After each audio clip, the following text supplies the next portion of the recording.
The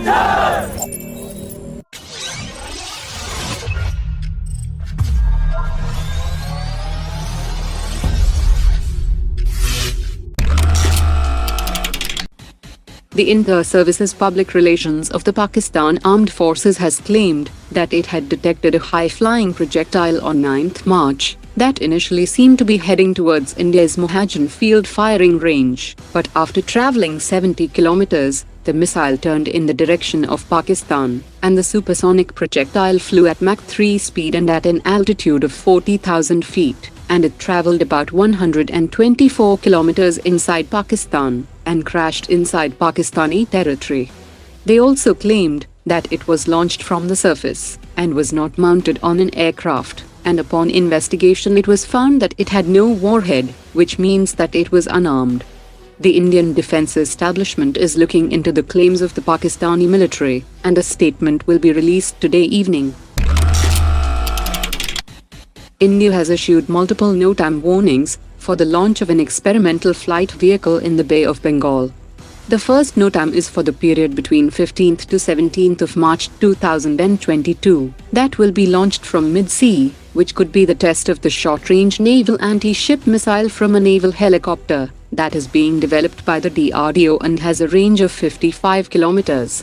While the second NOTAM is for a surface-to-surface launch for a period between 22nd to 24th March, which can be the test of BrahMos extended-range missile from a mobile autonomous launcher. The AMCA fighter jet requires an engine of 110 kN of wet thrust and 75 kN of dry thrust, but the Aeronautical Development Agency decided on a jet engine with 125 kN wet thrust in collaboration with French firm Safran, as the 125 kN engine will give an impressive thrust-to-weight ratio to both 25-ton AMCA and 26-ton TED-BF fighter jet, and can also cater to any podded variant of directed energy weapons in the future.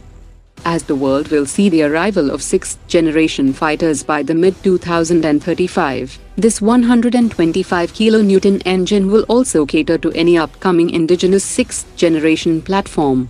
Interestingly, Turkish Aerospace Industries has announced that its TFX stealth fighter will be developed in collaboration with Pakistan Aeronautical Complex, and will be powered by an engine developed by a joint venture of Turkey's Kale Group and British firm Rolls-Royce, that will feature supercruise without afterburning and low-infrared signature, and the first TFX prototype will roll out on 18th of March 2023.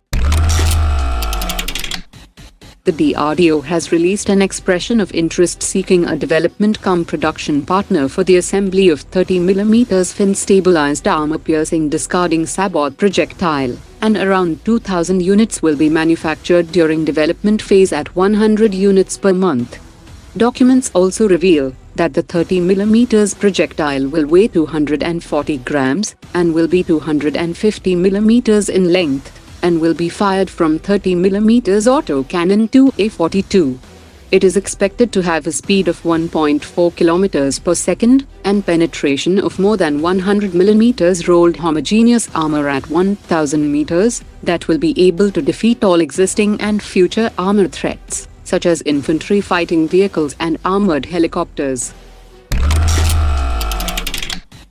The DRDO's Naval Science and Technological Laboratory has inaugurated an infrared test facility that can simulate the exhaust gas system of different types of naval propulsion systems, and this new facility will be used to study the performance of infrared signature suppression systems for all future ships of the Indian Navy. The DRDO-developed infrared signature suppression system is fitted in the exhaust system of ship propulsion system that keeps exhaust metal ducts at low temperature and cools the exhaust, and reduces the ship's susceptibility against infrared-guided anti-ship missiles.